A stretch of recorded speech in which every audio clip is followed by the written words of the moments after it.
এইমাত্র মন্ত্রিপরিষদের ৪ ঘণ্টা বৈঠক শেষে পে স্কেল গ্যাজেট ও ১১ থেকে ২০ গ্রেডের রেশন সুবিধার প্রজ্ঞাপন জারি করল সরকার। তো দর্শক, নবম পে স্কেলের আজকের গুরুত্বপূর্ণ নিউজটি শেষ পর্যন্ত দেখুন এবং শুরুতেই আপনি একজন সরকারি কর্মচারী হয়ে থাকলে এই চ্যানেলটি সাবস্ক্রাইব করে রাখুন। নবম পে স্কেল এবং রেশন ব্যবস্থার সকল আপডেট এই চ্যানেলে পেয়ে যাবেন। সরকারি কর্মকর্তা ও কর্মচারীদের দীর্ঘদিনের প্রতীক্ষার অবসান ঘটিয়ে অবশেষে বহুল কাঙ্ক্ষিত নতুন পে স্কেল গ্যাজেট এবং ১১ থেকে ২০তম গ্রেডের কর্মচারীদের জন্য রেশন সুবিধার প্রজ্ঞাপন জারি করেছে সরকার। আজ সরকারের মন্ত্রিপরিষদে অনুষ্ঠিত এই গুরুত্বপূর্ণ বৈঠকটি টানা ৪ ঘন্টা ধরে চলে। দীর্ঘ সময় ধরে চলা এই বৈঠকে দেশের সামগ্রিক অর্থনৈতিক পরিস্থিতি, মূল্যস্ফীতি এবং সরকারি কর্মচারীদের জীবনযাত্রার মান উন্নয়নের বিষয়গুলো অত্যন্ত গুরুত্ব সহকারে বিবেচনা করা হয়। বৈঠক শেষে মন্ত্রিপরিষদ সচিব সংবাদ ব্রিফিংয়ে প্রজ্ঞাপন জারির আনুষ্ঠানিক ঘোষণা দেন। সরকারের এই যুগান্তকারী সিদ্ধান্ত প্রকাশের পরপরই সারা দেশের সরকারি কর্মচারীদের মধ্যে আনন্দ দেখা যাচ্ছে।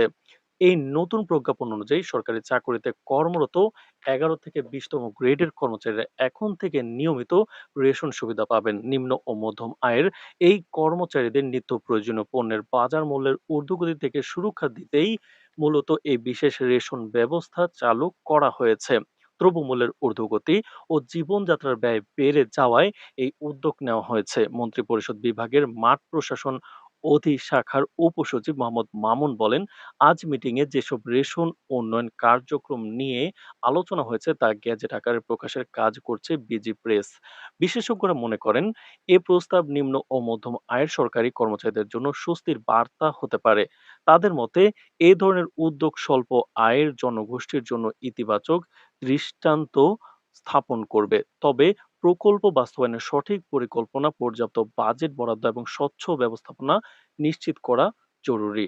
তো দর্শক, ভিডিওটির এই মুহূর্ত পর্যন্ত যারা দেখছেন চ্যানেলটি সাবস্ক্রাইব করে রাখুন নবম পে স্কেলের সকল নিউজ সবার আগে পেতে। এর মধ্যে দিয়ে দীর্ঘ ১১ বছর পর সরকারি চাকরিজীবীদের নতুন বেতন কাঠামো আনুষ্ঠানিক ও আইনি ভিত্তি পেল।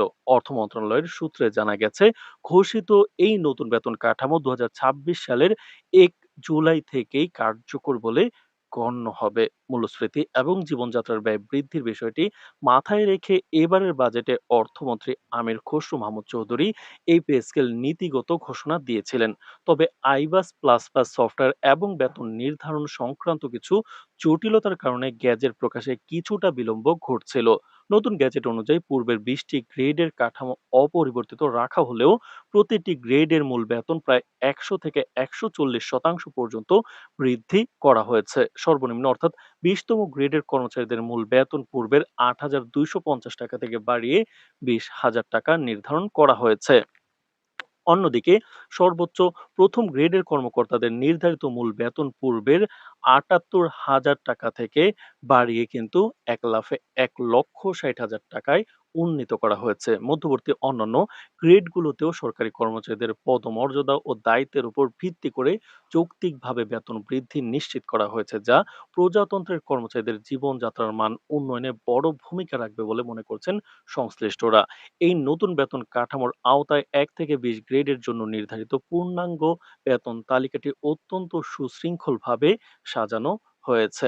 তো দর্শক, ১২ থেকে ২০তম গ্রেডের কর্মকর্তা কর্মচারীদের রেশন সুবিধার আওতায় আনার উদ্যোগকে স্বাগত জানিয়েছে জনপ্রশাসন বিশেষজ্ঞ ও সরকারের সাবেক অতিরিক্ত সচিব ফিরোজ মিয়া। তিনি বলেন, রেশন সুবিধা দেওয়ার প্রস্তাবটি ইতিবাচক এবং সময়োপযোগী।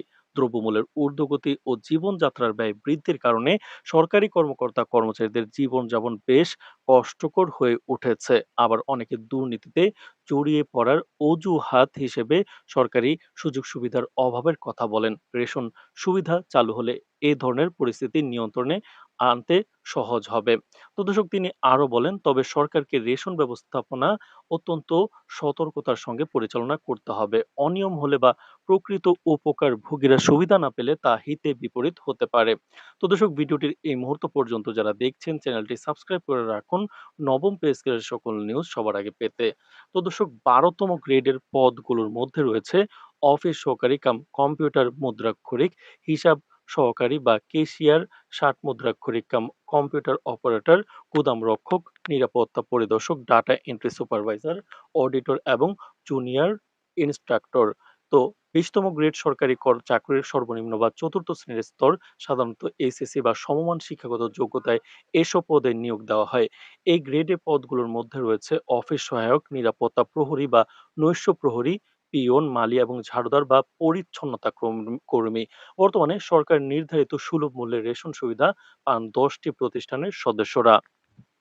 এগুলো হলো সশস্ত্র বাহিনী, সেনা, নৌ ও বিমান বাহিনী, বাংলাদেশ পুলিশ, border guard, Bangladesh BGB, Ansar ও গ্রাম প্রতিরক্ষা বাহিনী, কারা অধিদপ্তর, ফায়ার সার্ভিস ও সিভিল ডিফেন্স অধিদপ্তর, জাতীয় নিরাপত্তা গোয়েন্দা সংস্থা, স্পেশাল সিকিউরিটি ফোর্স, দুর্নীতি দমন কমিশন এবং মাদকদ্রব্য নিয়ন্ত্রণ অধিদপ্তর।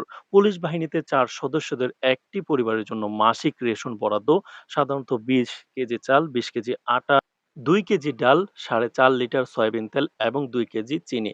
এরকম সুনির্দিষ্টভাবে ১১ থেকে ২০ গ্রেডে যারা চাকরিরত রয়েছেন তারাও এরকম সুযোগ সুবিধা পাবেন রেশন ব্যবস্থায়।